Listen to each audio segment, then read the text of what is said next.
Okay, I was saying thank you for turning up. Sometimes I get somehow bothered because it seems there are so many meetings we have to have with you, which sometimes, of course, is also a challenge for honorable members. It's also a challenge for you, Honorable Minister, and the technical team taking you out of your offices. Now, today we are meeting to talk about Murchison Falls. And at a point in time I wondered whether we can combine it with the other things, but I thought it may be a little bit difficult. But there are also issues coming up, so many petitions actually. There is something to do with the Karuma or Puyo something, I think compensations, something to do with the Simba compensation. Actually the other day I was called, there was another group which was going there. I don't know whether, Honorable Minister, you were there with them, but the people there were also expecting us. Something again to do with the compensation. So many petitions, right?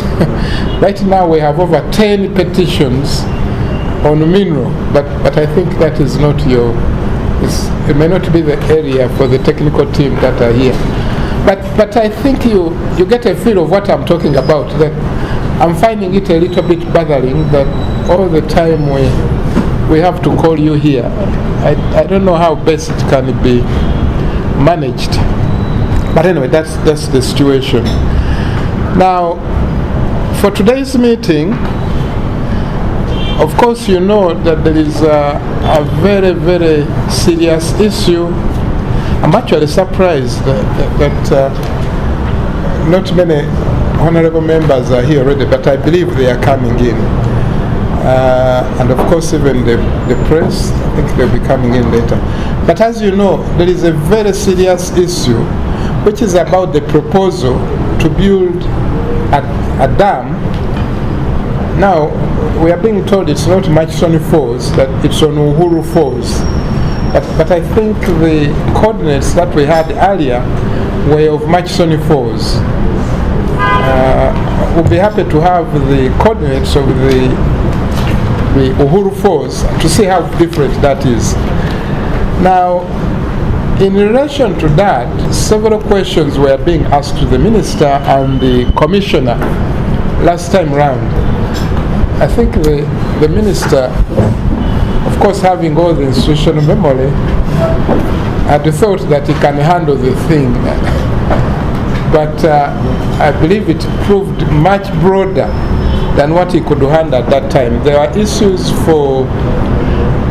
to do with actual generation.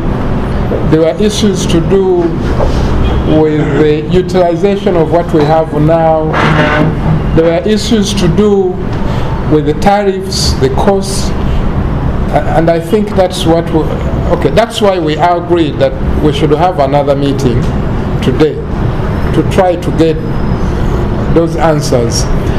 And the meeting we're having now is the preliminary meeting, probably before we go down to the field to assess the possible impact of what would happen if a dam is constructed on Uhuru Falls, which you are saying is not Murchison Falls.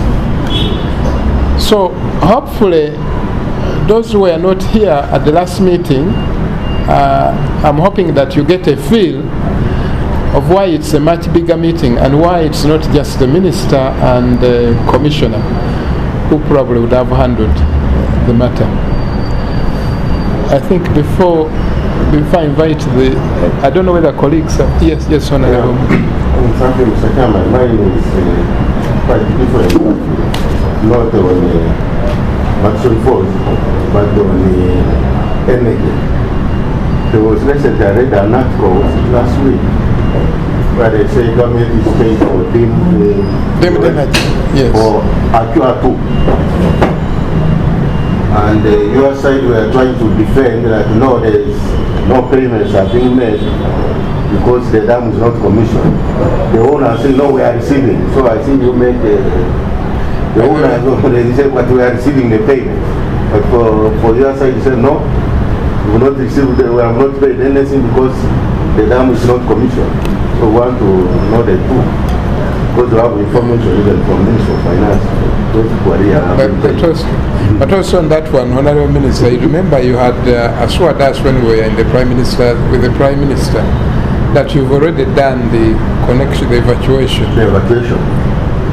So is it true or which one? Can I explain? Okay, the final thing probably, I would, Honorable Okeris?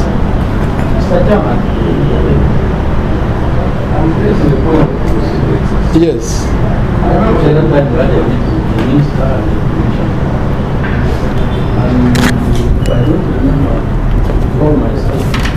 I thought to say the next meeting would be to go to the site and see Uhuru, Uhuru, where is it, and then Karuma.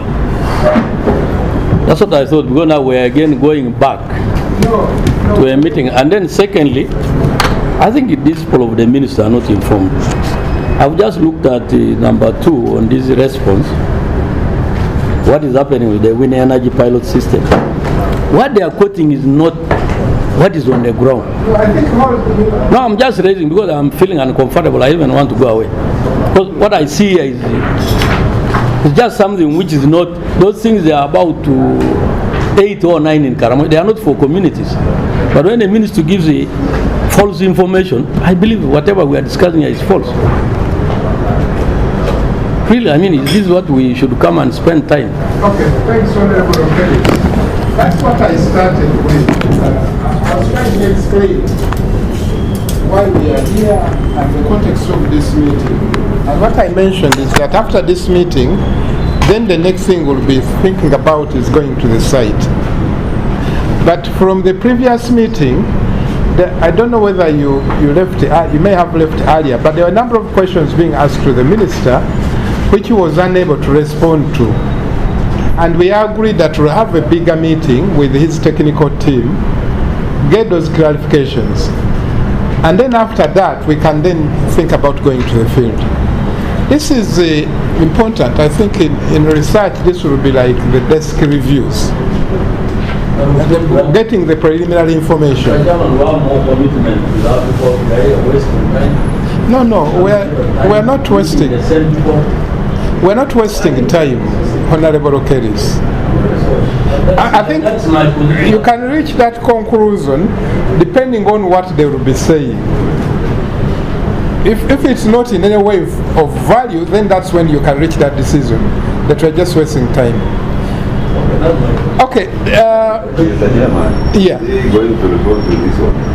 Yeah, by end of this year, when the dam will have come on board. Where I know from the minister what excess state are we producing now? What is right this excess shall produce by the end of the year? Okay. Before we go to Marshall Ford. Yeah, that's the point I talked about, has something to do with generation and utilization. Yes, of what we are producing at the moment.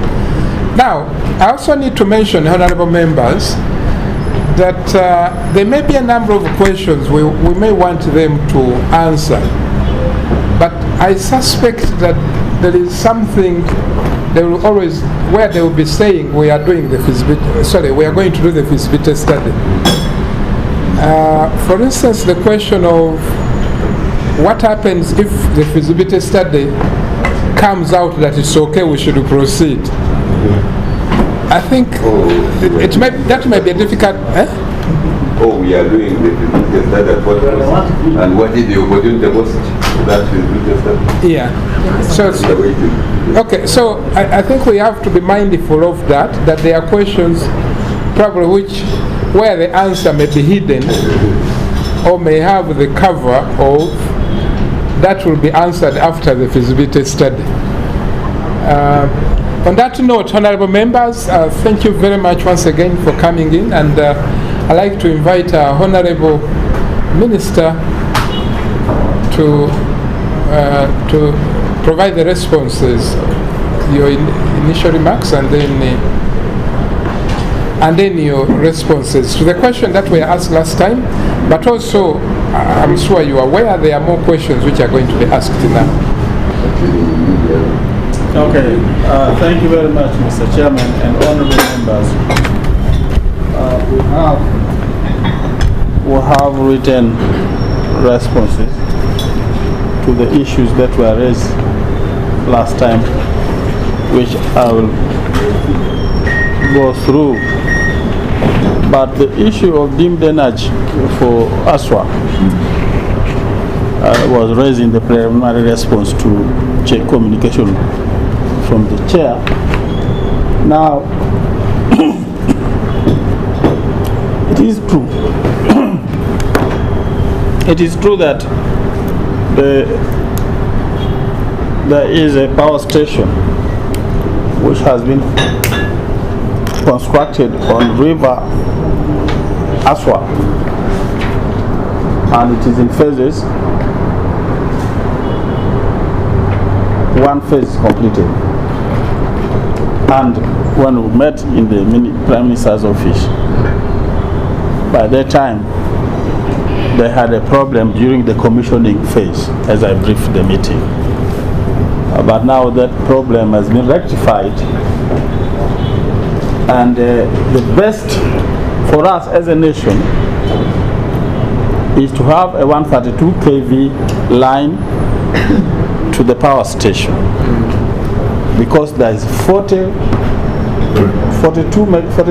megawatts, and now they're also doing another 42. I think the other people are here. The other people are here. They will give us the exact numbers. So soon we shall have 84 megawatts there. 87. 83. 83. 41 and 42. Yes, 83 megawatts in that area, which must be evacuated to Gulu. Now, there is a program for that. Transmission, how far we're going with that, you are going to form the committee.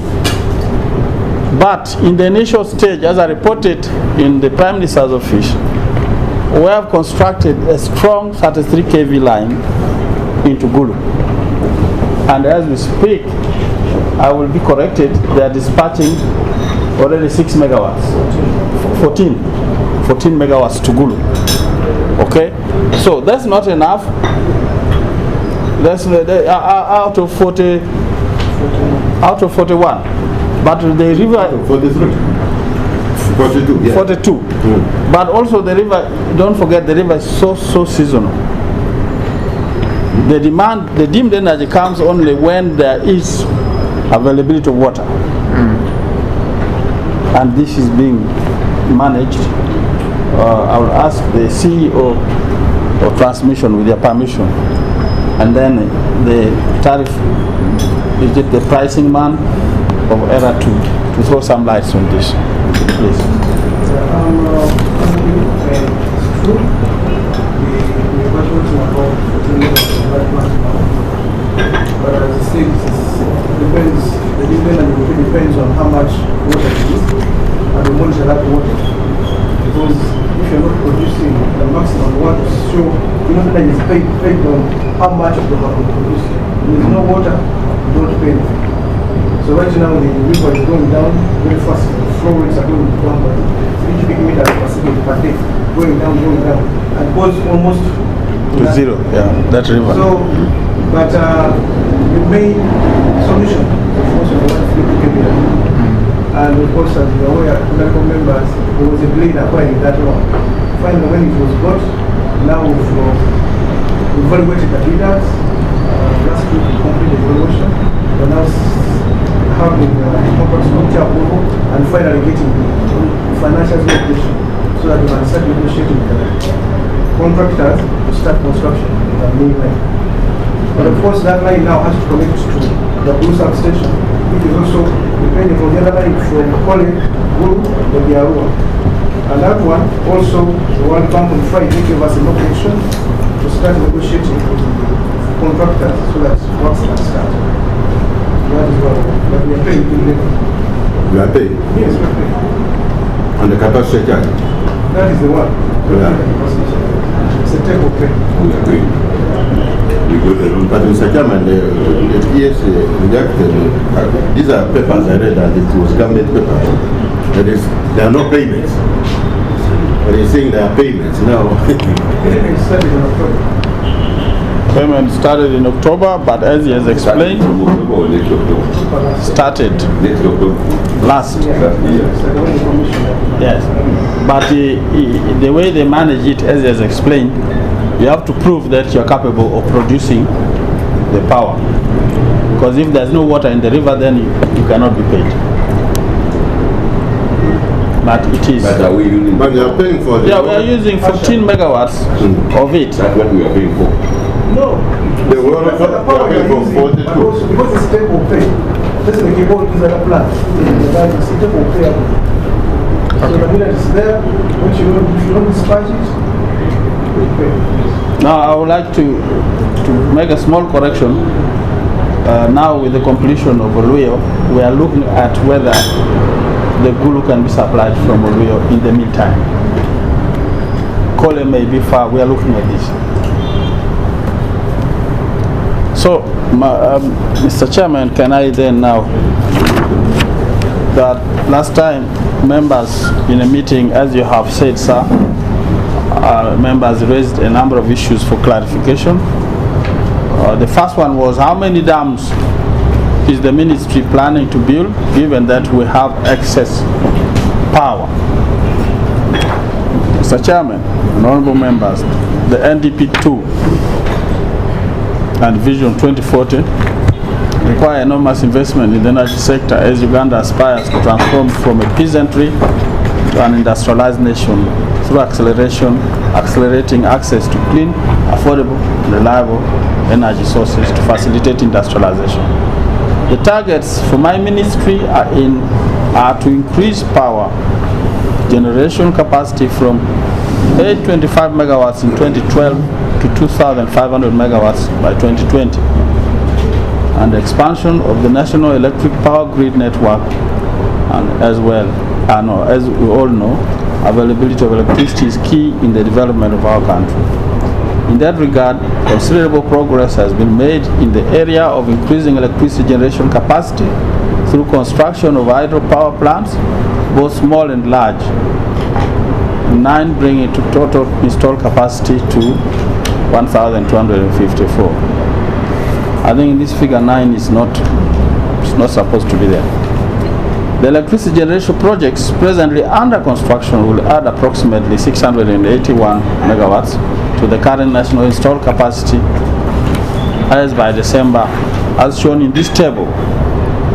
We have Karuma 600 megawatts, Nyamagasani 5.9 megawatts, Nyamagasani 2 15 megawatts, City 2 16.5 megawatts, Aswa 1 41 megawatts, Kakaka 2.5 megawatts. The last column there is the commissioning dates of these power stations. You note, sir, there are other activities going on which will be commissioned later, but here we are presenting only what is going to be commissioned by December this year. Now please note that even with the completion of these, we will not be able to meet our target of 2,500 megawatts. And therefore, we continue to plan for additional capacity on the large hydropower sites being planned for development in the medium term are as follows. On page 2, we have Kiba for 400 megawatts. This power project is being developed as an independent power producer, IPP, by China Africa Investment and Development Corporation on BOOT arrangement. The developer has completed feasibility studies and is in the process of applying for a license. Oriang hydropower project, 392 megawatts. The power project is also being developed as an IPP by Motor Angel Africa on a BOOT arrangement. Feasibility studies are in the final stages. Ayago Hydropower Project, 840 megawatts. Initially, Ayago Hydropower Project was to be developed as a public project with arrangements similar to that of Karuma and Simba, which was engineering, procurement, and construction plus finance. However, due to prioritization of other infrastructure like the standard gauge railway, government decided to develop the site under a BOT arrangement instead of EPC plus F. An MOU has been signed with Power China to develop the power plant as a BOT. The developer has applied to the regulator for permit to enable them to conclude feasibility studies and environmental studies. Uhuru Hydropower Project. Government signed an MOU with Bonang from the Republic of South Africa, a leading consortium that includes, among others, Consult JEC Institute Hydro Project, to undertake detailed feasibility studies. The company applied for permit to ERA to carry out detailed feasibility study to guide the decision on the development of the project. 2. Question: what is happening to the wind energy pilot systems that are installed in Karamoja region because they seem to have been abandoned? Response: there are several wind pilots in Karamoja region. The ministry installed 5 community pilots in addition to others earlier on installed by non-government organizations and faith-based organizations, including Church of Uganda. The majority of the pilots installed by NGOs and church have since broken down due to lack of repair and maintenance. The ministry has made an on-spot assessment of these installations and engaged with the owners with the aim of working out a strategy as to how they can be rehabilitated and brought back to functionality. The ministry installed 5 pilots for electricity generation at Kolasarich Primary School in Potido, Lopei Primary School in Opak. Hybrid solar wind system was also installed in communities of Lokopo, Napak, and Kasheri in Potido district. The system at Lopei Primary School developed a faulty turbine. The turbine is a highly specialized unit, not local available, and must be imported. The rest of the systems are working well and have been routinely maintained and monitored by the ministry. It is notable that the ministry signed agreements with all the beneficiaries obligating them to maintain the system after the demonstration period of 2 years, which has already passed. The other issue, number 3, is what is the peak demand? What is being generated and what is being consumed? What are the load projections? The current installed capacity is 1,254 megawatts and peak demand now is 700 megawatts. And the system operator can give details on the amounts being generated from the various power plants. I think here, when I finish, I'll request both generation and transmission to throw some more light. Now, could you please provide the following? Bonang application, report of the Electricity Regulatory Authority after its consultation. C, coordinates of Uhuru site. There is a small, you have received them? Yes. All these details are in there. Now, Uhuru Falls and Murchison Falls, this is to particularly give coordinates of these two. Mr. Chairman, Uhuru Falls and Murchison Falls are separate falls that are adjacent to each other. Coordinates for Murchison Falls is 2016. I think these are minutes. These slashes. Then 22.99 north. And the other one is 31041 0.20 east. While coordinates for Uhuru is 2016/42.6 north and 31041/08.8 E. The technical people will give more insight on this because these figures don't mean very much to me. And now the MOU with Bonang. I don't know, Madam, you got the MOU with Bonang? You have? Those are all attached.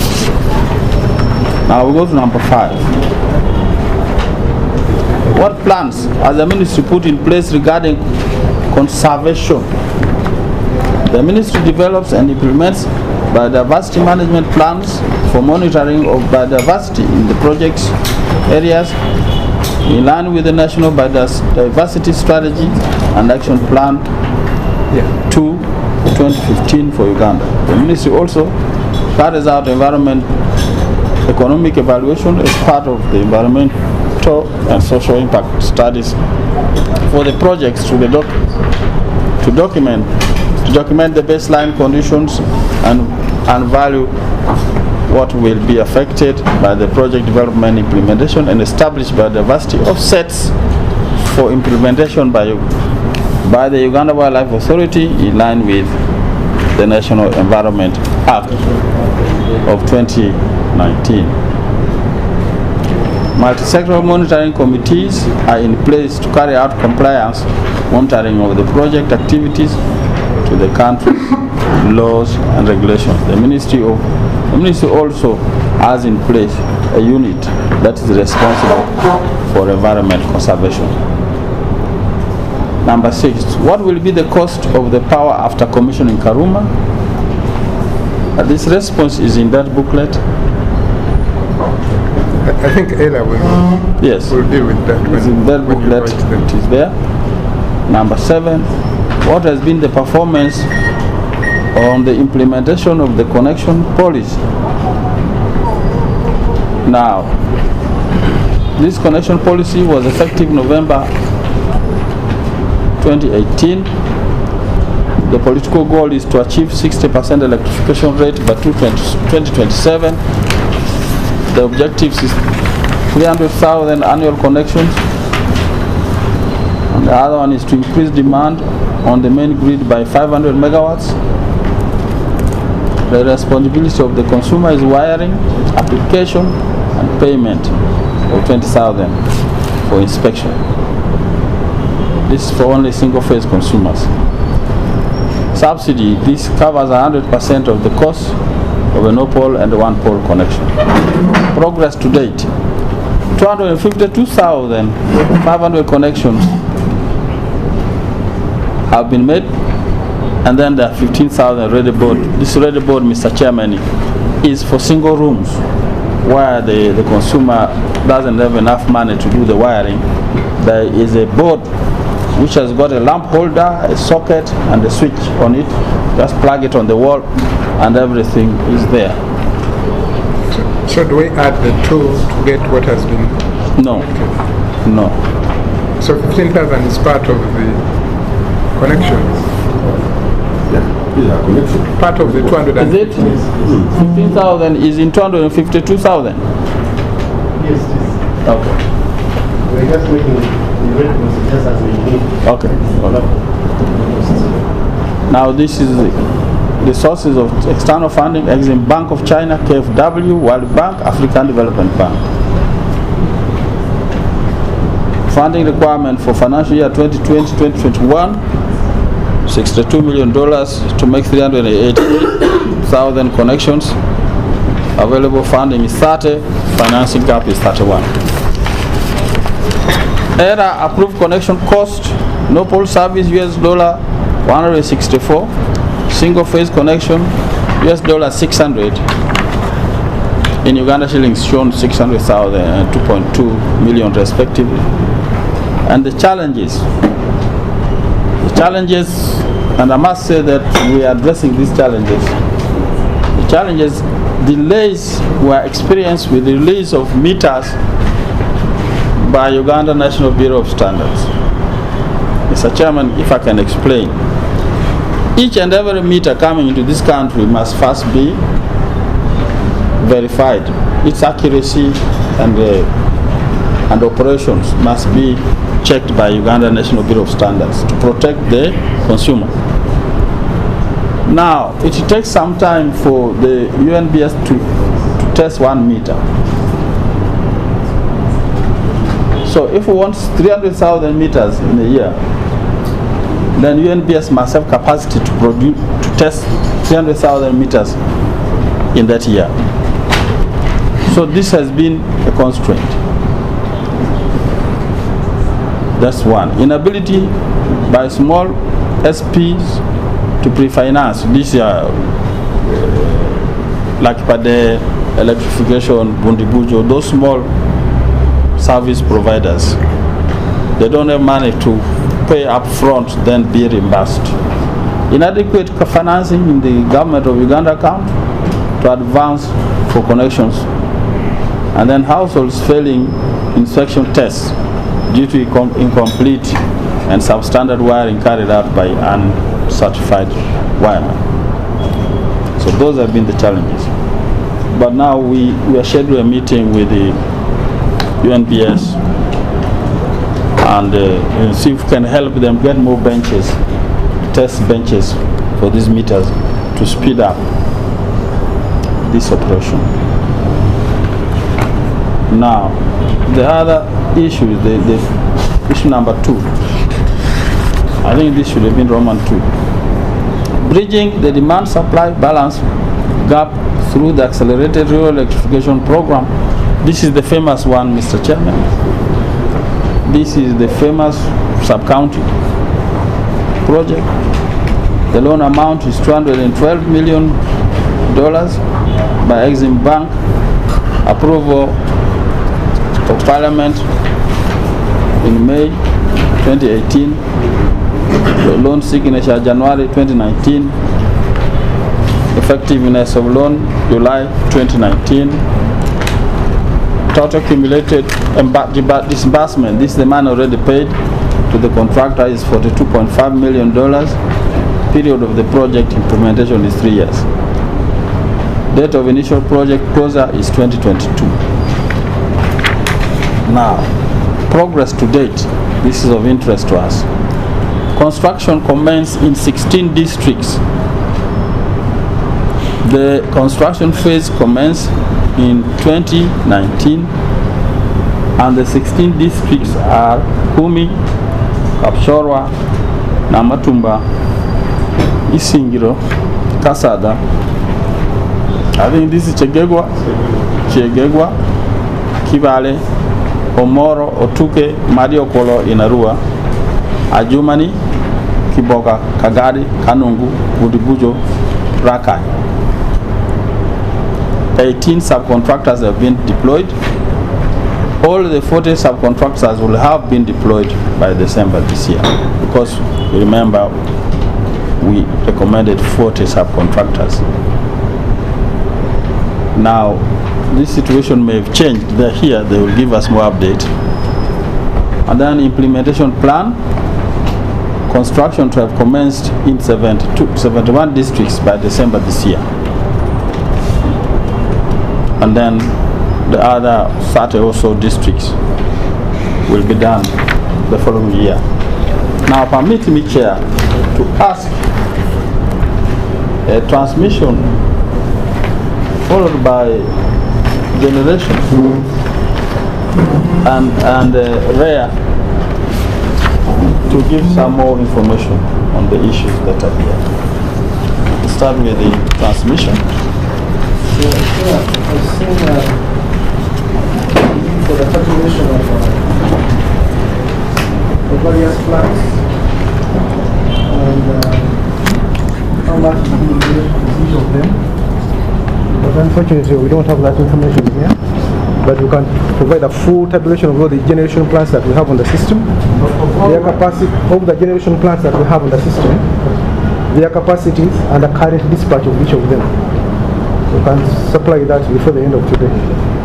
Now, without using those words, what the engineer here is saying, that he has information about all the plants, all the generators, all the stations we have in the country, all their capacities generate and how much they generate currently. This is easy for him because he is computerized. He just goes and press the button and print that information. So by the end of this test. Okay. Generation, no? I've covered the area. Very good. And Next is Honorable Minister, Chair. Honorable Minister, we have the list of the generation plans. It's included in the pack. you already have that information. Yes. Oh, okay. So it's in the pack. Shows the plant, the capacity, and when it was commissioned. It also includes those that have been licensed but are still under construction, then those that have not started construction. Towards the end. Yeah, that's one. Okay? So, sir. Yeah, you have detail here. Remember, you'll be able to see even graph. Peak demand, 2018, peak demand, graph, 2019, and you'll be able to see how it is. Right? Great. Very, very interesting. Yeah, there you go. Very interesting. You can see that the green is 2018 and 2019 it was higher. This will answer the other question last week where some members are saying we have excess capacity. Why are we planning to build more? The answer is here. That in 1 year there has been a jump. Now already the curve for the first 2 months of 2020 is showing something above the blue. It's showing some curve above the blue. So if you go to the, if you happen to go to the dispatch station, you would see all these things live. That there is growth in demand every day.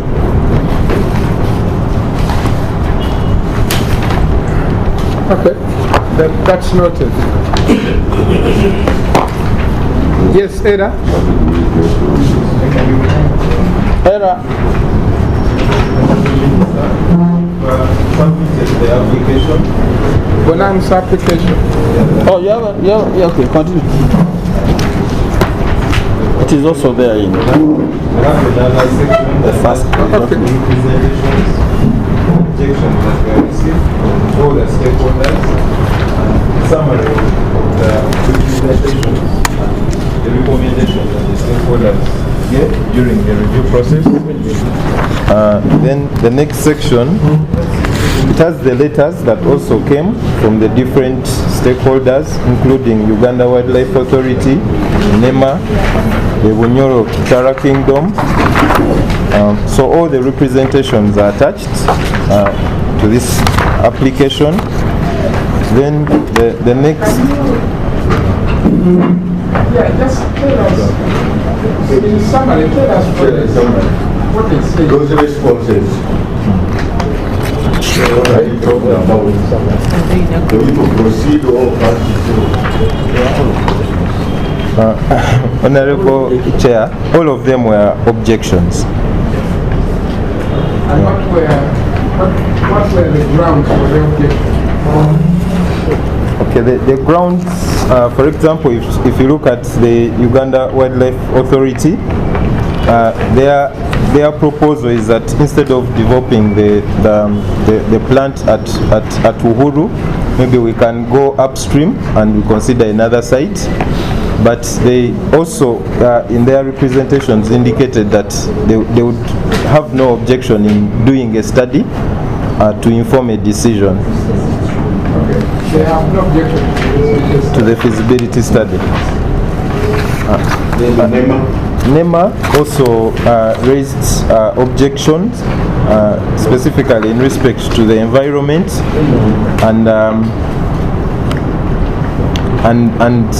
they requested that the company should identify another site that should be considered for the purposes of developing the power plant. So the objections that were raised by NEMA are included on page 67. The 67.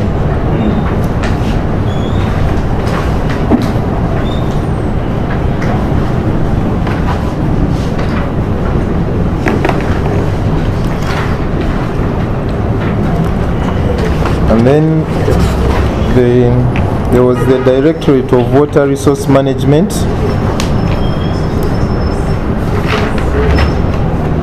which raised an issue in respect to the tourism sector, indicating that because of the location of the power plant that will have an adverse impact on the tourism sector in Uganda.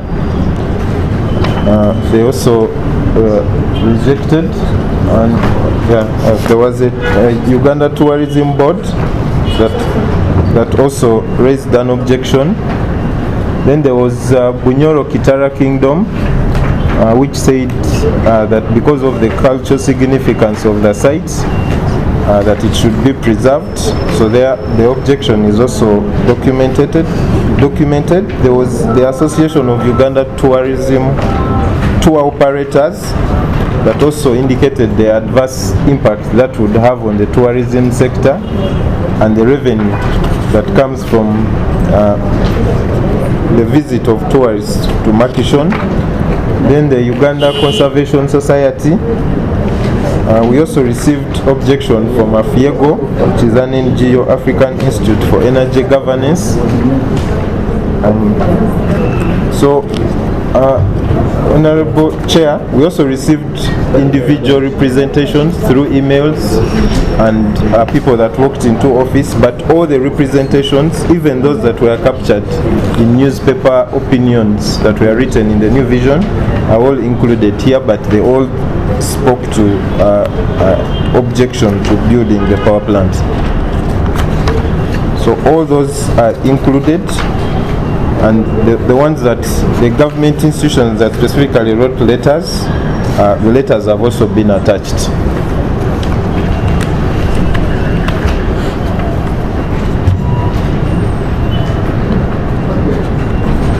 I'm sorry to ask, but I'm sure you found this very overwhelming.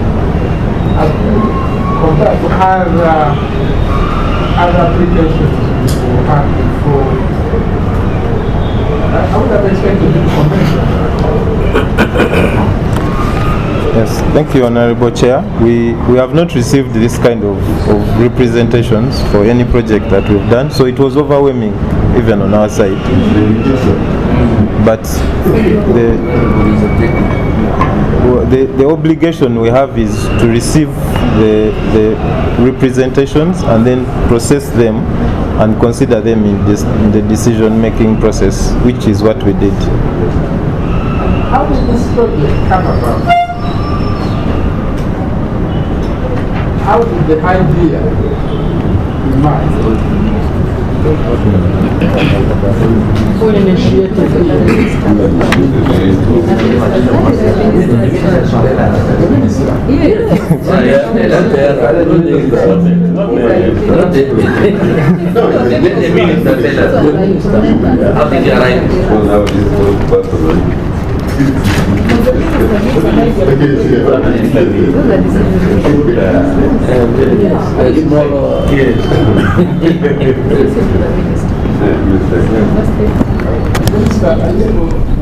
That's something we asked last time, but we didn't get a response. I think I gave a response, sir. Okay, for the benefit of those who are not here. I gave a response that yes, volume. Yes. I don't know why ERA cannot answer this, but on the website of ERA, there are sites all over the country. And I gave an answer in a not a serious manner last time. That if you're a power engineer, wherever you see waterfalls, I think you remember that. Wherever you see waterfalls, you see energy.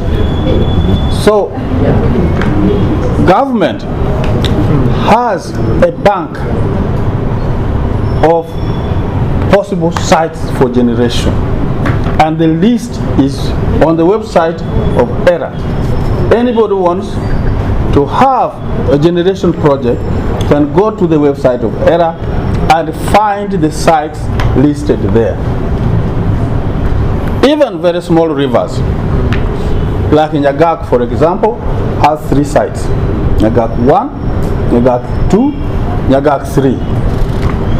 We have developed Nyagak 1. We are now doing Nyagak 3. Why? Because if you calculate the unit cost, it's slightly cheaper than Nyagak 2.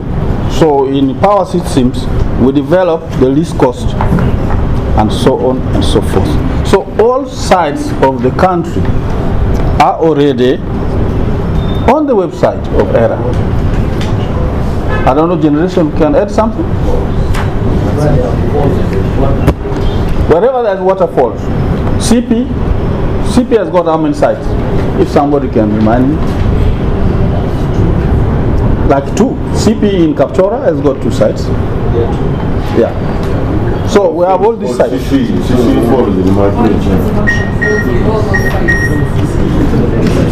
Okay. Even Machison is there. So, Mr. Chairman, Yes.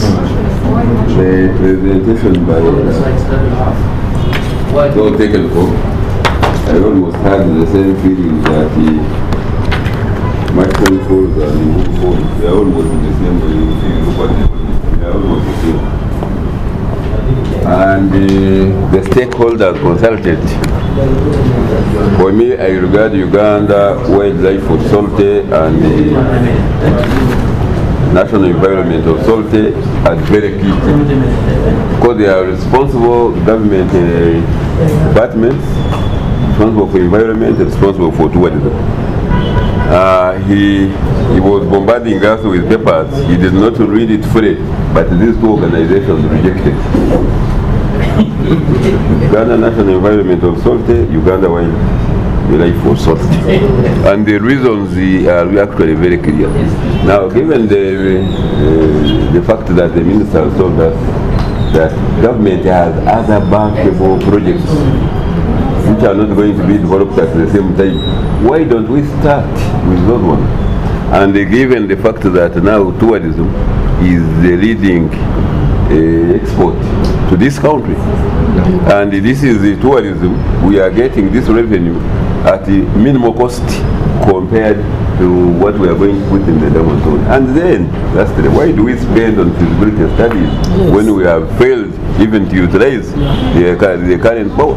When some of us are losing elections because we have produced excess power, but using loans, and therefore depriving Ugandans of other services, and the Ugandans are not getting power. Why don't we use that money for feasibility study to connections?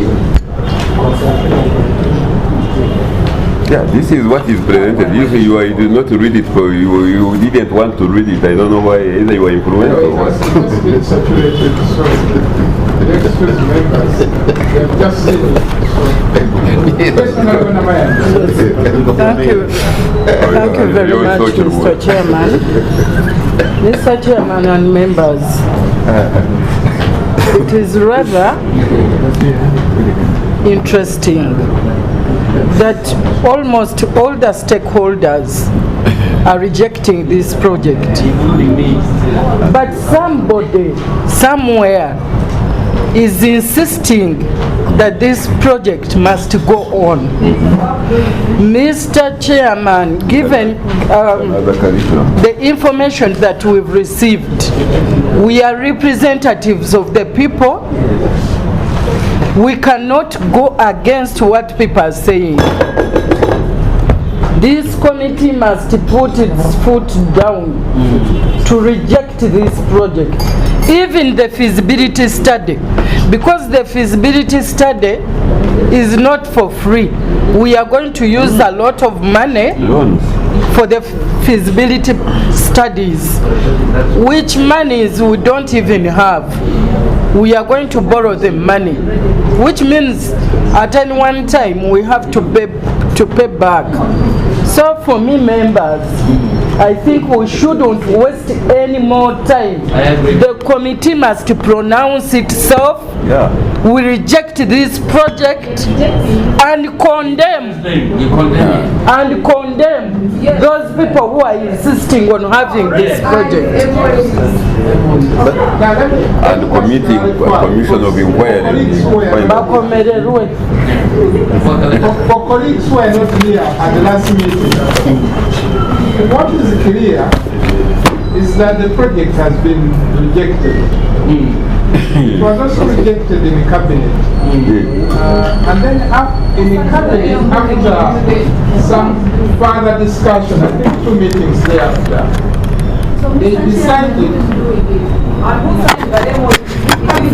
Okay, we can come to those discussions, but I'm providing this information from the earlier discussion we had, so that you can fit in nicely in the context of today's discussion. Now, okay, the public rejected it, the agencies that were consulted rejected it, it was taken to cabinet, cabinet rejected it, and then thereafter, they had 2 other discussions. I think in the first discussion, they didn't agree. I was not there, but I'm just reporting on the basis of what the information we've received. Now, the second cabinet meeting also seemed to have rejected it or did not agree. But the third one agreed on a feasibility study. The third cabinet sitting. Now, with the feasibility study, the argument is that that's not a commitment of going ahead with the project. That is the intention? Okay, wait. Now here is again the other key issue. The feasibility studies are normally done by the developers. Now, in the previous meeting we had the contention about that we cannot have the feasibility study done by a company which is interested in doing the project, that can skew the outcome. And I think the minister on that one, the minister had said they'll have some consideration on what can happen on that. But also it's important to bear in mind that we were ourselves, of course I'm neutral in this, and hopefully you can trust me that I'm neutral, but there was this agreement in the committee as to whether we can proceed with the...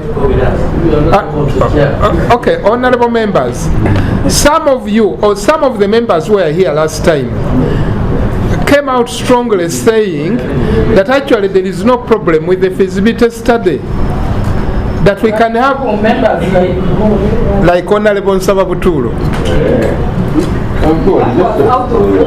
That is his No, They should but, declare their interest. Those who are but anyway, look, before we proceed. If you have conflict of interest, point of order. It's essential that before our visitors we show decorum.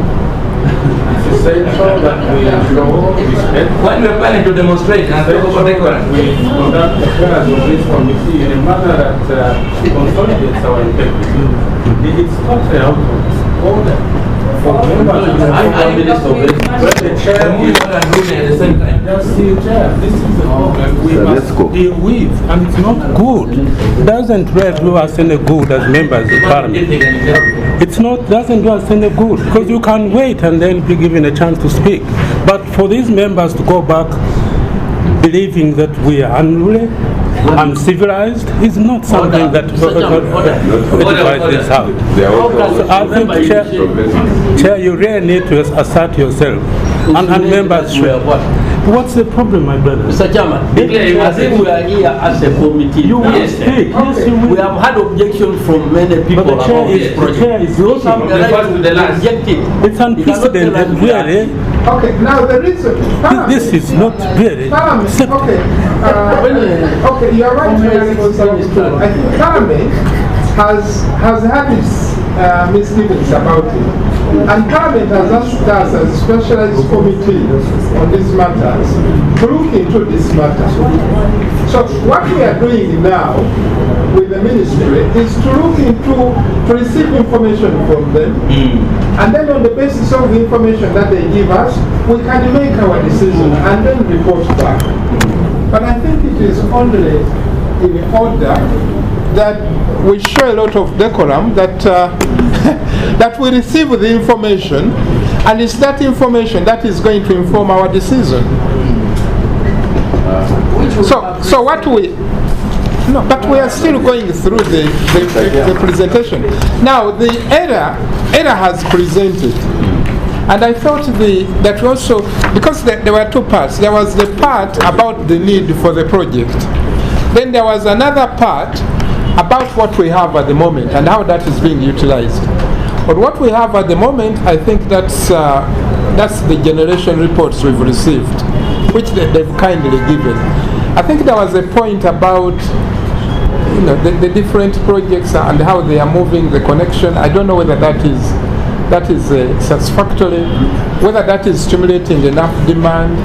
Then there was something about the industrial parks which are consuming power. I think we need to understand all those points so that we act from an informed point of view. Even if we are going to reject it, of course we can reject it, but grounded in evidence, isn't it? But Mr. Chairman, you heard that Kuru supported this idea last time. Okay, Honorable Samabutulu. Yeah. On the strength of what has been mentioned by the technical panel, Yeah. I think it's right, never seen the strength of objection when it came to projects in the panel. That's what he has said. But they've been overwhelmed by the opposition across the nation. And you have a case where more or less no one outside this Bonang and maybe the ministry has come forward to say this is a brilliant idea on the strength of that overwhelming evidence of objection. And the fact that I did read the other day that this Bonang has a suspect record, has some issues which indicate that it's not a particularly qualified agency to handle this project. But the Chair, on the strength of that objection, which is overwhelming, I too would say that at the moment really there is no need for a feasibility study. Thank you. You would normally say there is need. You would indicate, you would insist on the feasibility study if there was actually evidence that there is a case for such a construction. So I want to close the floor insofar as this matter is concerned and change my mind. Thank you. Okay, Honorable Lady has put up her hand. Thank you so much, Honorable Chair. The two factors that we needed to consider as a committee, number one was need for this power. Aware that we have surplus power, so as a committee, we recommend that we concentrate on the productivity of the already power that we have. Yes. Two, we do not see any other reason to spoil the beauty of tourism in this country and touch Action Falls. So as a committee, we stand to reject And we have enough the need. The need is too irrelevant. We have surplus power. Yes. Secondly, there is no need to touch Action Falls. So as a committee, we decide overwhelmingly. The information you have is enough. Yeah, it's enough. Yeah. So we don't want to waste time. Mr. Chairman, can that project go somewhere else? Agenda project. Wait, no. That money should be used Let for it go connectivity. somewhere else. Yes. Where? Give alternative. When you give alternative.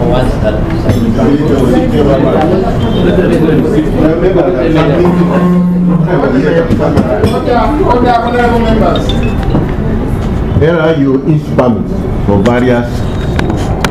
Now you go to this information from stakeholders. What is your take now as an institution about this? Where is Madam? Your position as the error, not the government, cabinet what as error.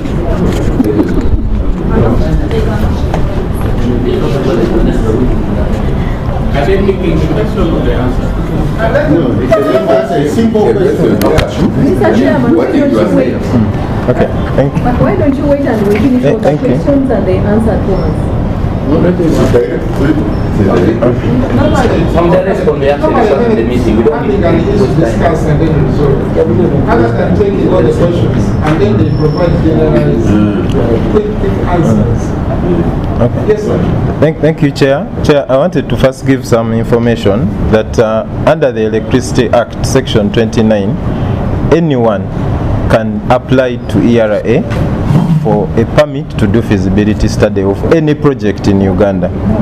And when that application is made, ERA is under an obligation to review it and dispose it off in accordance with the law, which includes public consultations. So, but also fundamentally is that if that permit is issued, you then do a feasibility study and then you go under section 37 that talks about the considerations for granting you a license to do a project, which include the cost of the project, the energy needs of the country, environmental issues, financial capacity, legal. So that step had not yet, we hadn't reached that stage. But also what happens is that if a private developer applies for a permit to do a feasibility study, and that feasibility study is negative, the cost of processing the permit and the cost of doing the feasibility is paid by the developer and is not refunded by either government or the tariff. So in this particular case, if the developer does a feasibility study and it costs him $2 million, and at the end of the day it's not licensed, no one refunds that money and the developer takes the full risk of the project. But also, if this project, usually the gestation period of doing a generation project like this one can even take 12 years from this point. So if you're looking at the energy needs of the country, you have to look 12 years from now, because if you're going to do a thorough feasibility study for this project, you can't do it for less than 2 years. You have to do negotiations, you have to close financing, you have to give a notice to proceed. Construction can take 6-7 years. So you're looking at maybe 12 years from now. So you have to look at what the energy need will be in 2032 if you're going to make a decision.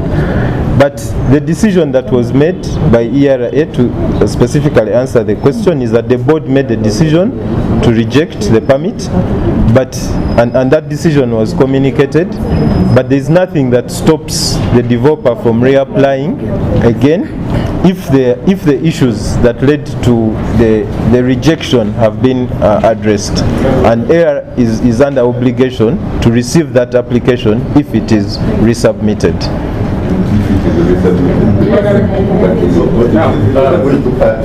Chairman, for me the issues you raise, the issues you just raised are interrelated. Power consumption, the availability of the power consumption, and then the need for generation. Now, I don't know, because always when a company applies, you take note of who the owners of these companies are. Are they indigenous Ugandans? Do they have good intention? Like in this case, you should really analyze even their own intention, not just their ability, their own intention. Because, you know, in security, sometimes people come like this when they want to disrupt the nation, when they want to destroy the nation. So strategically speaking, in security terms, we should go rather into detail as well. Now that all the stakeholders have said no, you cannot proceed in this project. Have you taken other consideration, other security consideration to this nation for allowing such a company even to come and apply with all these objections? And who are the owners? Who are the directors of this company? Is it local or a foreign company? The other thing, Mr. Chairman, there are many other waterfalls. There are many. There is a Yagu, and the minister knows about it, with a greater capacity than Karuma. you are presenting. Why don't you rush go and develop that? Go to Ayago. Ayago is there with over, you told us it's over 600 megawatts. 800. Yes. So what are you waiting for? Why do you want to disrupt? You want to concentrate on You know, an area that is one of the renowned world heritage. That will in future, if we build our capacity, will earn us money as a nation. Lastly, Mr. Chairman, on the question of in the minister's response on page 3, when we ask about the peak and the generated capacity, they say what is installed is 1,254 megawatts. The peak demand, that means that is it now, the highest we can consume as a country is 700 megawatts. Now, in a newspaper recently, there was a headline in the New Vision which says this: government paying 10 million shillings per hour for unconsumed solar power. So, I'm raising a point. So, my concern is, we are wasting money already. Paying in power that has been generated, and we are not even able to consume. I know there are other limitations, there are other factors. If you ask error, if you ask rare, if you ask transmission, they will tell you the challenges. We don't have generators, we don't have power with this, we need money. Why don't we use this money? This money to effectively, for connectivity, to effectively be able to supply Ugandans to consume what is already generated. This is really the dilemma. Because wasting time. Ugandans are very good in diversion. Even this debate is just diversion for nothing. Why should we engage in debating a matter that is of no consequence? There is a bigger issue. People need power to consume. Power is not being consumed. We need to invest. And what are the problems? The challenges are there are no generators. The transmission needs to be supported. So why don't we divert this money so that Ugandans and industrialists can be able to consume this power? As we plan to tackle generation in other sectors that there's no dispute over. This is really my worry, Chair. We support you, Honorable. We support you. Now, raise the issue with the company, who is Bonan. Where have they worked before? Yes, we are very much We are going to know interested. the profile of the director. Wouldn't you know the weird company? Maybe Johannesburg or Kusaka. From the document, Say new one. Mr. Chairman, We want to know the director. memorandum of understanding between the company and government of Uganda. Yeah. It is dated 12th day of December 2017.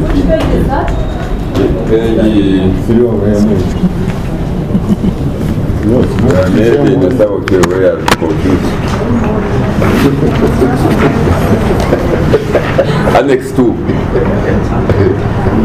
MOU between Bonang and the Minister of Energy and Development. Mr. Chairman, this memorandum of understanding was reached between the government of Uganda, presented by the Minister of Energy and the company on 12th day of December 2017. And it was supposed to, the feasibility study is supposed to take 18 months. Now this is 2020. I'm wondering whether this memorandum of understanding has not been taken by events, has expired. These are documents presented by ERA. It is here. It was signed by Engineer Muloni. He is no longer here. Okay, yeah. Honorable Minister, you are aware that this MOU has expired. I Are you aware that it has expired? Yes, I am. Okay, so what's your thoughts about it? Yeah, it has expired. So what are we discussing? There were also that when they don't implement, I want to know to get information from the minister. Either parties, why did it expire? Is it because the Bonaga didn't implement?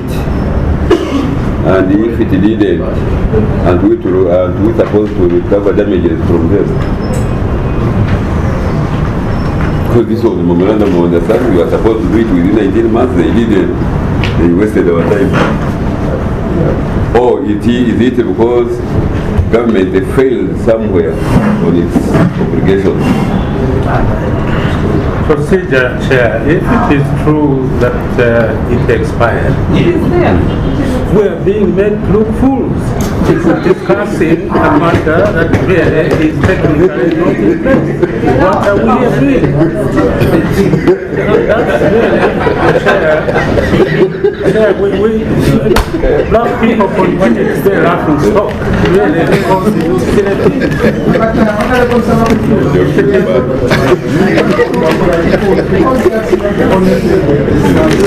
On this particular one, Chair, I just want to remind you, you know very well, you lived among these people there, you know how they don't think we are serious. As a So we can deal with other things. I don't know whether the Honorable Minister would like to tell us what their next course of action, what they may have done about it. Maybe he'll fund my transport from Bayelsa. Okay, what the Honorable members? Chairman, can I ask Ella to take this committee through the process from MOU and What is your next step? Thank you, Honorable Minister and Chair. As I earlier indicated, the decision was made before the MOU had expired, but also legally, you don't need an MOU for you to apply for a permit. An MOU can support, but even if you don't have it, ERA cannot refuse to process your application just because you don't have an MOU. So, as earlier indicated that as ERA, we cannot reject an application. So, if Bonang came back and said the reason you rejected the early application is because of ABCD and we have addressed them, and they submit a fresh application, we shall receive it and we shall assess it on its merit. We shall consult the stakeholders, we shall publish it, and we shall receive representations. If the results are the same, we will reject it. If circumstances have changed, then it can be Why waste time? If all stakeholders rejected, why not develop other areas where there is no dispute? Why you waste our time? Apply again as if we don't have things. Mr. Chairman, I want clarification from the minister. What I want to know from the minister is what comes first, an application or memorandum of understanding? What comes first? I think he just wants to understand. But I think it's the application,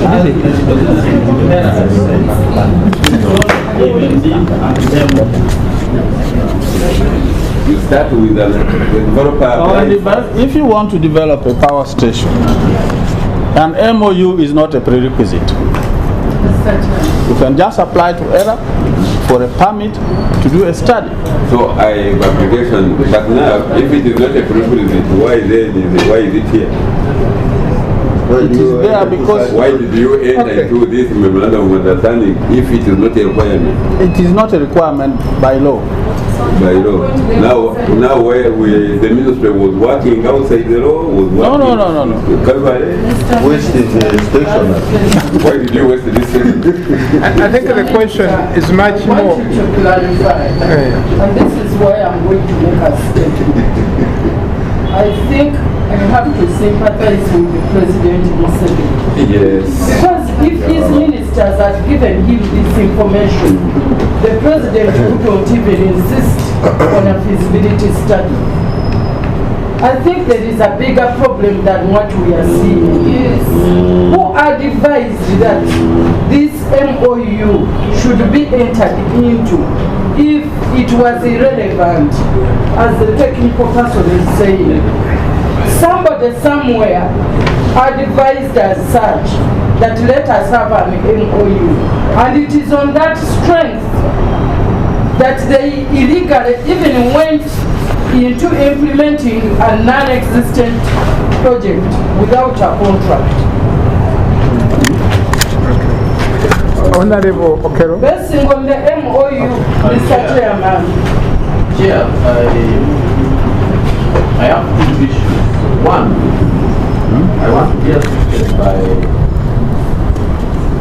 electricity authority. Yes, maybe through the minister. Sorry, you can remind us of your name and title.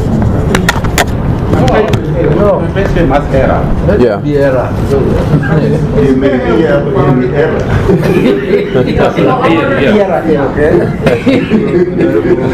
Your name and My name is Vianney Mutiaba. Tiaba. I work as a pricing manager. Pricing manager. Yeah, Chair, when he was explaining the legal perspective around feasibility studies, if someone, maybe a developer, undertakes a feasibility study, he stated that the position of law is that if you don't succeed, if the feasibility study cannot progress to development, then the anticipated developer meets the cost of feasibility study. But I want to know what would happen if the feasibility study clears the project. What happens? Who takes the liability of the feasibility study? Is it government? What happens? That's one. Two, Chair, you know our concern is that we have some power, which for lack of a better word we can say is excess power. And like I stated earlier, in my constituency I actually need a lot more connection of this power more than anything else. I don't know whether this can be answered now or it's a question that the sector has to go back with. I would be happy if I could see a very serious strategic direction that the sector is taking in matters related to connectivity of this power to our people. Because as I speak, Chair, we have lines running, but people are not connected. Lines are running, but people are not connected. I want a deliberate approach by this sector in as far as connectivity is concerned. And this should actually be taken up a lot more seriously. So even if we are talking about feasibility study of either Uru or whatever falls, we want to add more power into the national grid. But what deliberate effort are we taking as government to promote connectivity of this power to the households that we have? Those are my two issues, Chair. Thank you. Chairman, I have a very experienced expert on the activity That's rare. I think we can. That's a very valid point. Yes, I can. But I think we can reconsider now, Eda, I guess you are aware that the cabinet meeting held on the 25th November 2019 agreed that they should go ahead with the feasibility study. Okay, what has happened since? Have you been contacted with the new idea of at least going ahead with the feasibility study, or probably for the permit allowing the going ahead with the feasibility study. But Chairman, we act very fundamental. We say there are flaws where there is no dispute. Yes, I understand that. We need to dispose of answer, because if we continue going, there is no Answer to that is there in my response. Because even when you look at the letter by Wildlife Authority, and you look at the minister's response as from page 3. Page 3 of which one? On the last paragraph, saying that the whole fault are different things, they are far apart. The letter from Wildlife Authority tells us something else. Say these two are in Sorry, what's your answer? For they are that. part and parcel Yeah. of the tourism industry. You know, this has been, let me, Mr. Chairman. For me, the most important thing, you answer one by one. Because we put a question, you don't answer. Yes. Why don't you engage the other areas where there is no dispute, like Ayago, which is massive? Why do you want to push it? That's a much. The minister will Mr. respond Chairman, to that. That answer was already given. And I think the honorable member was not yet here. But we can repeat that answer. And that answer is, the answer to that question is on page 2. All the sites are listed there. But last week, and this morning, ERA said it takes 12 years To do what? to develop a site. So we must study the sites. Okay, and actually, These other sites are also being developed from page 2. You can see that. But we must not sit and wait for the load to catch up with us. okay, That's now why response. even Yeah, Mr. yeah, that's Chairman- clear. That's why even, Mr. Chairman, we have sent children abroad to study nuclear engineering. Because we think by 2031, we shall have shortage of electricity. Can we first have the response? Now, honorable members, the reason why we are here, the gist of it is that Cabinet has decided to go ahead with the feasibility study. And that's the matter that we are trying to explore. So, have you had response? Sorry, have you been approached by Cabinet or by your minister to go ahead with the feasibility study? To issue another permit or another MOU. Thank you, Mr. Chairman. Through the minister, we currently do not have a subsisting application. Okay. Okay. All right, then now you can go to the question of Honorable Okelo. Honorable Okello, the Rural Electrification Agency is here. Yes. They should ably and in detail answer your question. Yeah, I want to know the extent of support. And but you have not answered. Who meets the liability? What if you went to the company?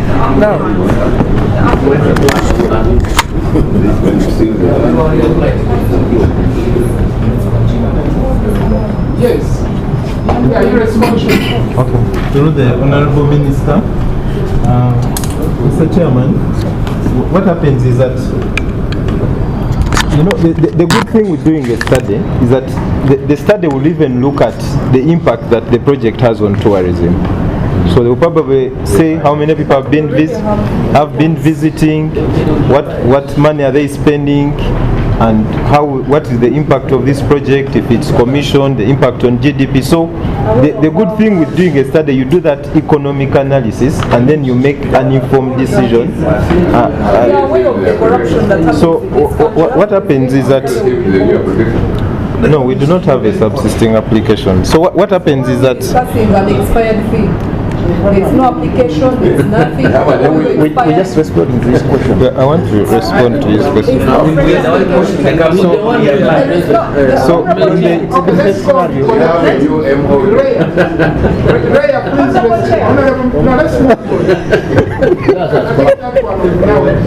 let's hear about There is no application about the for you now. connection about the utilization. I would love to know the intention of all this. There is no application, fresh application. The MOU expired. There is nothing. It collapsed already. So why are we discussing it? It already collapsed. That's what I went through. I explained that the whole thing had been rejected. It was taken to cabinet. Cabinet agreed with them that it should be rejected. But the debate was reopened at a later time. Reopened without any application, because he says even if everything expires, you have to apply again. So I wonder what It was cabinet is reopened discussing. in the cabinet. As it stands now, cabinet has agreed that they are going ahead with the feasibility But study. according to the procedure, cabinet cannot proceed without a fresh application. There is no application, the MOA expired, so what is cabinet discussing? So is cabinet applying on its own? Corruption, we are tired of corruption. That feasibility study is going to come with corrupt figures and findings. Of course, the company will There protect is no fresh the application. This company will protect the Then you can also clarify who does the feasibility study. It's a two-way. It's a two-way. No. The developer. It's a two-way. It's a two-way. It's a two-way thing. The Ministry of Energy can actually do a feasibility study on a project Without applying to it. without applying to We don't ERA. even trust our But shadow. also, yes, If it's a government. if it is a government project.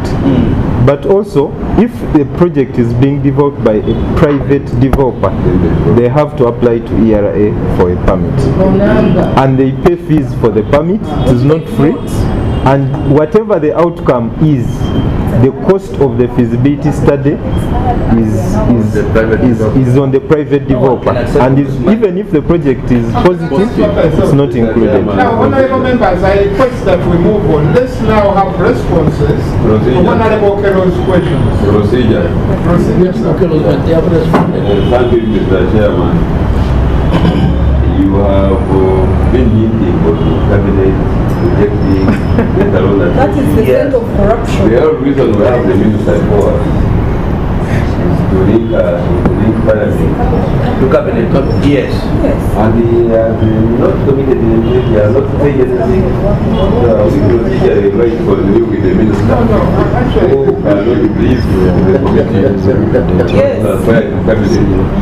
So that we can Okay, but then I think some colleagues were not here in the last meeting, and that's what we are relying on. No, but Mr. Chair, yes, As the Honorable Minister, you can probably share with us. Other Honorable Members, you can, I don't know how to put it, but you can share with these members what persuaded the cabinet to change its mind to agree on doing the feasibility study. For me, I want to know this company. And they are not answering. They cannot answer.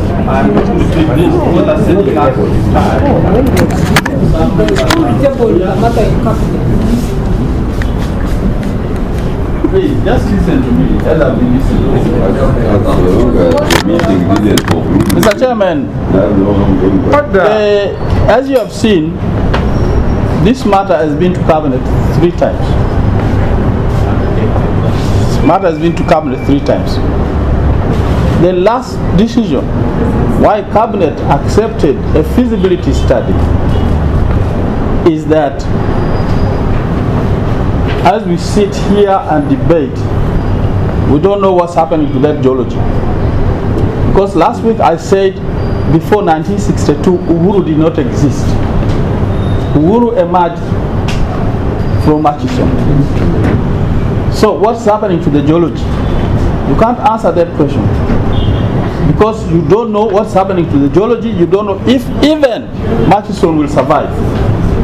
So you need someone to study that area. We need a study to know scientifically what's happening there. And this is why cabinet was persuaded to say, go and do a feasibility study we are all here. Whatever outcome, we discussed that last time here, and the ministry says, because of the complexity, I'm trying to answer that. The ministry is now in discussion, and that's maybe the reason why we have not communicated cabinet decision to ERA. The ministry is saying, because of the complexity of this matter and managing the various interests, it may be better for government to do that feasibility study. Then that's okay. That one is okay. But I beg you, and I'm surprised by Honorable Sababuturo, who has today, What did you discuss before? who has today turned around. I beg you members, There was a meeting before. that in the 21st century, let's make a decision after a scientific study. Okay, I think Senior, you agree that procedure takes precedence. Was it procedure? Okay, procedure. Yeah, Chair. Thank you, Chair. Yes,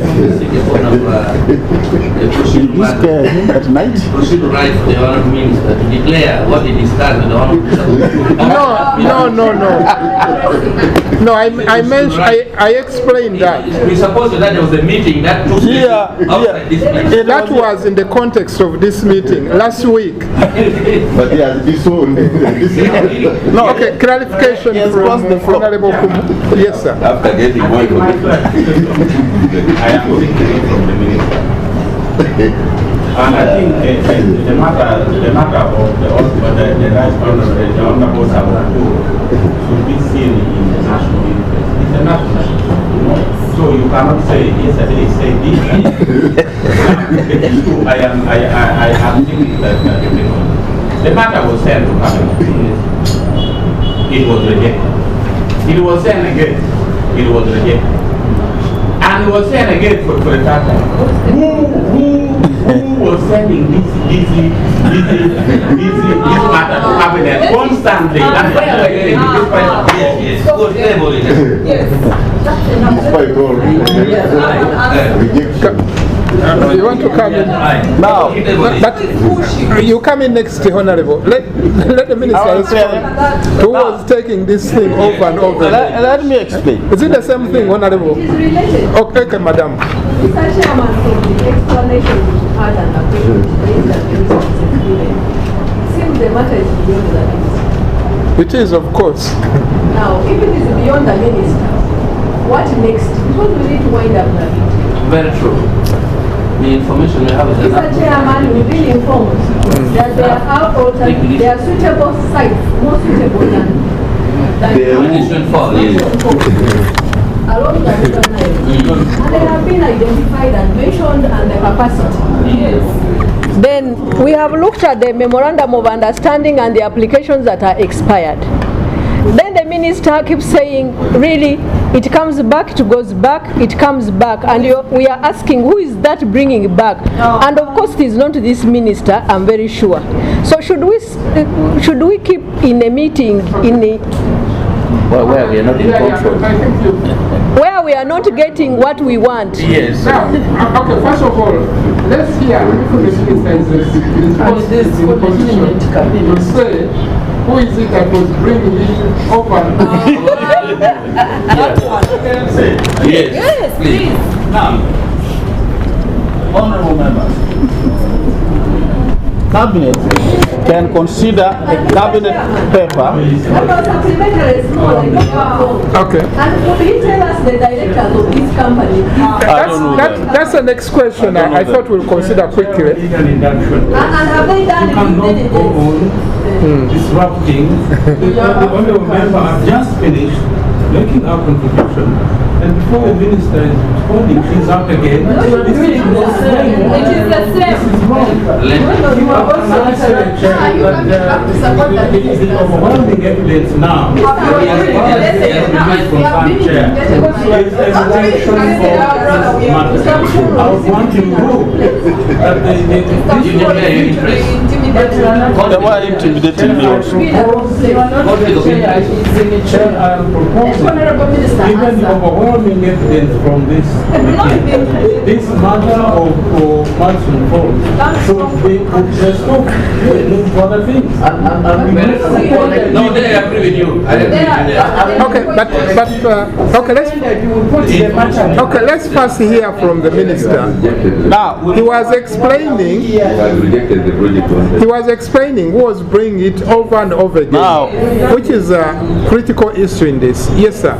it is the ministry taking it over and over again.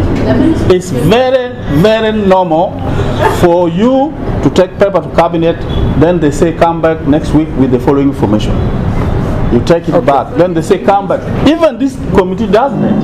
Even this committee does that.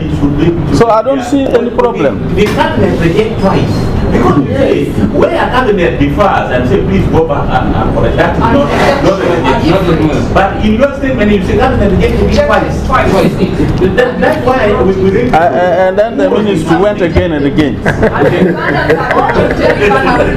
you are the one putting it time and again and again. Okay, can somebody now? the directors, he has not had. The directors of this Bonang, I don't know them. All right, I don't somebody. know if Era knows them. Era, can you tell us about Bonang? Tell the committee, the directors. I don't know. Where are they based in Uganda? Yeah, and why ERA first rejected also? What information do you have about the? Okay, order, honorable member. What information do you have about their financial records? Chair, to the minister, page 9, the application. The owners and the directors are indicated as received in the application. The application that we shared.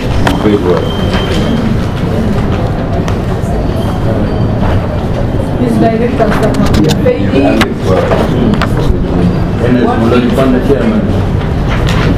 Although the others, the first one you showed that the South African, but the other one you don't show their nationalities. Chair, I apologize, but it's the same. They are all South African. Okay, any information about their financial record? Yes. Chair, the information about the financial capacity of the project of the sponsor was submitted, but it was not attached to this particular submission. But we have all that information is submitted as part of the application for the permit. What about their security interest? That one was not built into the security aspect. And what's the, is it a company that you know that has been involved in the construction of dams? Before? Oh, they just want They are selling a market for the first time. Yeah, Chair, we did a review of the company, which includes the technical capacity, their experience.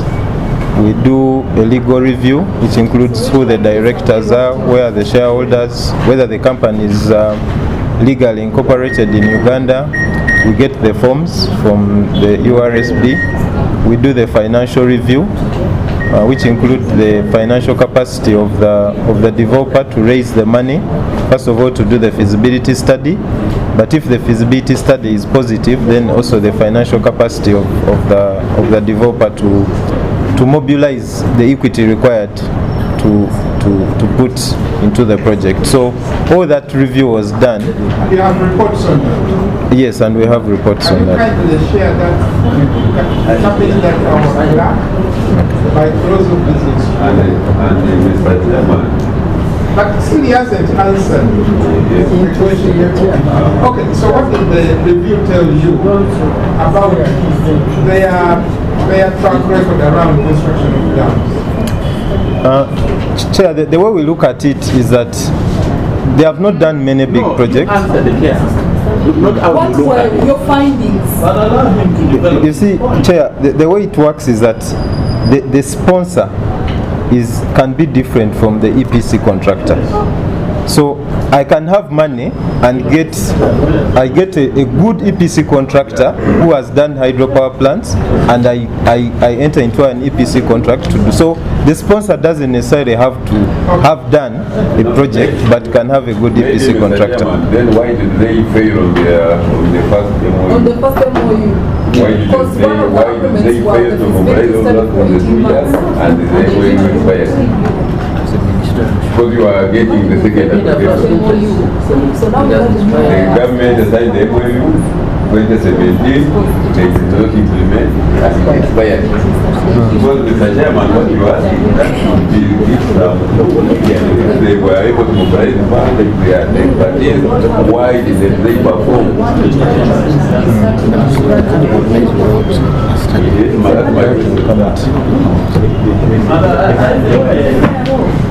Mr. Chairman, this one. All the things you are asking are in the document the Chairman is asking to deliver. No, but Mr. Chairman, you know the minister came for a meeting. You signed this MOU, you could even be concerned that you signed this MOU. Yes. I mean, it's never materialized. You should be actually having the answer. Chair. Mr. Chair, even the minister. Simple clarification. Chair, we want to know this guy called David Rotembana. Why didn't they? Who's an agent of this guy who has been authorized to do transaction on behalf of Bonan. May you please tell us more about this David Rotembana? Fair procedure. We are dragging a dead horse. Mr. Chairman, answer my question. We invited the chair to we needed to pronounce ourselves as a committee on the whole idea. That's number one. If the answer is no, if there is a rejection, then there is no point going back to look at this company and any other. It's not there going to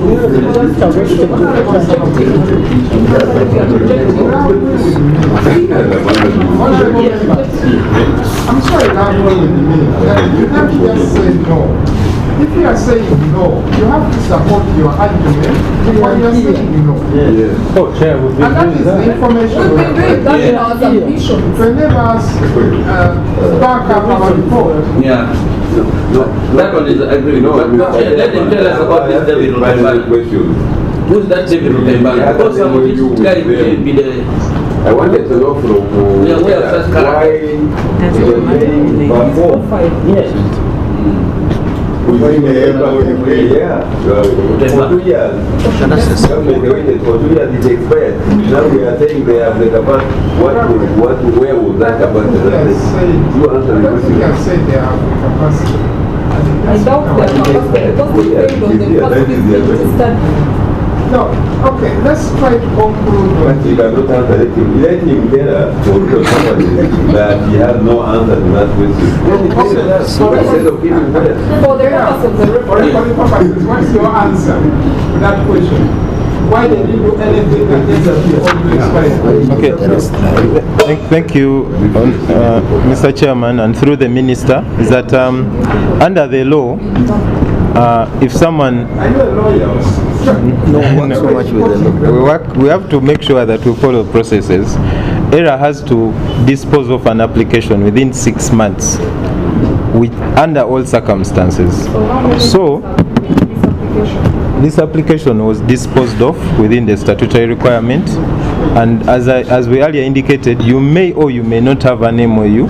So for us, the period between signing the MOU and applying for the permit is really between the developer, but as soon as that application is received and the expired application. Yes, we have to process it within the 3 months, rather within the 6 months, which we did. Observation, Mr. Chairman. My question is, why did they perform? No, that's the ministry. Because they were given an opportunity. The ministry should answer that. Yes. The ministry should tell us. Chairman, that is small observation. Yes, sir. You see, I tend to agree with what Honorable Sababutu earlier said.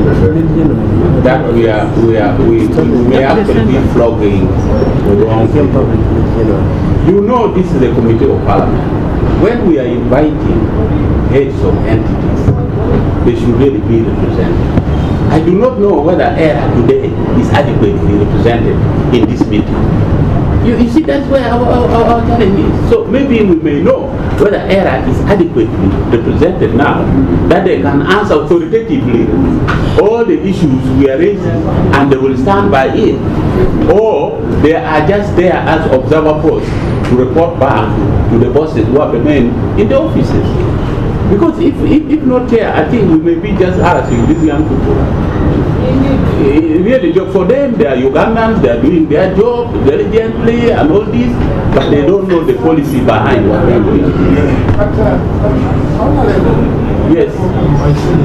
I think personally, irrespective of the circumstances, irrespective of their position in the organization, I like to say that I've found their answer. No, but the circumstances.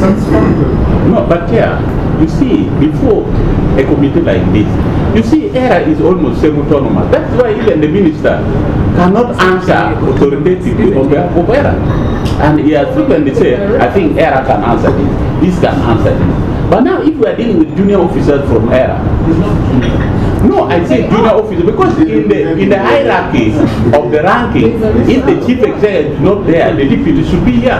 Yeah, but okay, if I may ask, what's the legal question that you feel has not been? Why the directors are not here? The authority, I don't see an authority in their response that they can own up today and tomorrow. That's what we said before the committee. We stand by it. They are here to give us information. It's not that we are asking them to make a decision. I think it's decision where it's required, obviously required. Then if it is just information, then it will be useless chair for us to conclude and make a decision on information just passed to us. Because we thought the information they're giving us are authoritative. That is why they are headed by minister. Yeah. I don't know what the... For example, where is the photo of the new applications? My fellow senior, the two gentlemen we see from there, they are high enough. Most importantly, come with a document minded like this. And all the information that were asked of us last week, which I couldn't handle, has now been compiled in this. Now, they have also, I think, competently answered questions you put to them today. And I really don't see any lingering question that they can't answer. If there are more questions, we are here. Okay. We are ready to answer them. Okay, Honorable. Let's try to conclude. Of course, if in our meetings there are issues that we feel we are not answered, then we'll call the ED or CEO. Now, let's try to conclude with the questions on generation. What is, I think we had asked last time, but I don't think that has been responded to. What is the projected cost of electricity? It is there. For the domestic consumer? It is here. You have included that here? Yes, Honorable Minister. The last it is there. The last? This is the last page. Sorry, what page? The very last page? Yeah, the last page. It is there.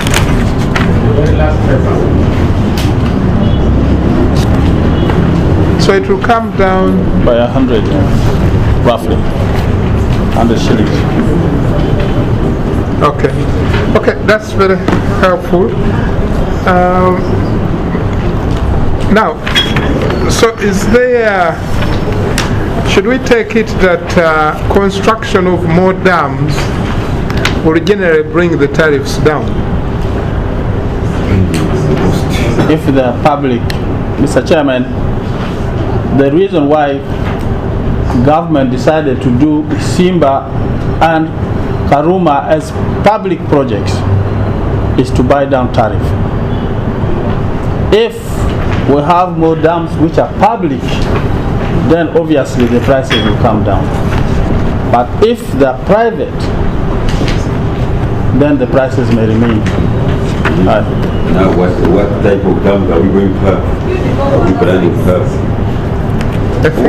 We had wanted, you remember, from last submission, we wanted Ayago also to be public, but the standard gauge relay came in. So the government said, look, let us not put everything in generation when our transport means are suffering. So we said now, because of the debt burden, we can now do Ayago as private, but do the standard gauge relay. So the cost will be high. Yeah. That will be the cost is going to be high. Okay, Mr. Chairman, anything else? I want to ask you about this plant in Nama. The time is running out. Yes. Are you prepared to take over? Ella? Jacobson?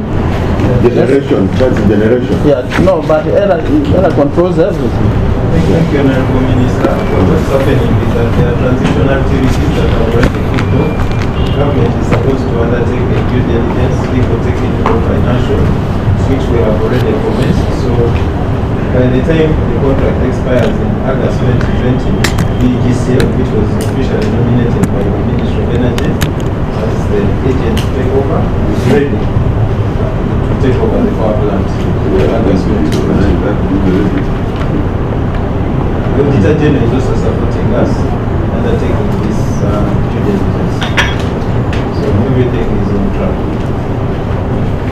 But Mr. Chairman, I'm raising this one time. Generation themselves are still trying to train to build the capacity. Well, generation is here. Because I think that's the transition he's talking about. Can you answer? You have capacity now. That's the capacity that he's talking about. It's been evolving. But as I said, that by the time they are doing due diligence, shall be ready to take over. No, like at this point, it could be your team could be there now. We already have teams who are attached to that plan. Okay, thank you very much. Now, something we didn't ask Ella, was there anything like a pre-feasibility study regarding this project on Uhuru? Okay, and when you reviewed and rejected their application, did you write to them? Yes. Okay, and you gave reasons why you rejected their application. Can you kindly share with us? Can you kindly share with us that report? Yes. That will inform the decision. That is right. But what we have here, on page 16,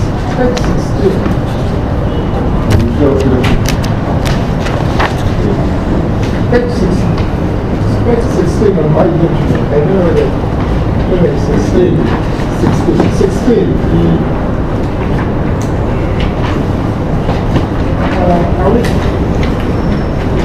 Page 16 from the top. It says it is data study and it was budgeted at $30,000.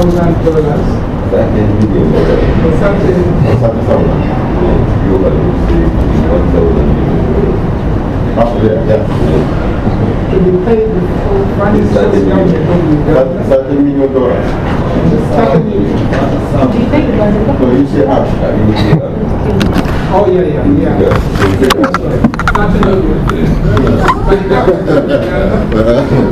And it is showing that it is completed.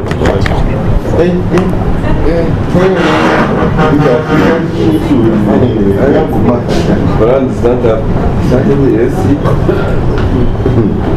Sorry, this is your document. What, can you explain that?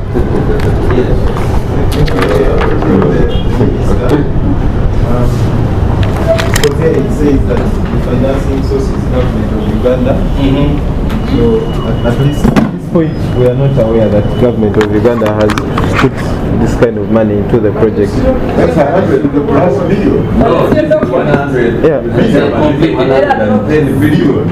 You see, Chair, And what do you have in the last column? Only paid $3,000. it means that the pre-feasibility study was completed. But this is an application that the way it was submitted, this is how we got it and brought it.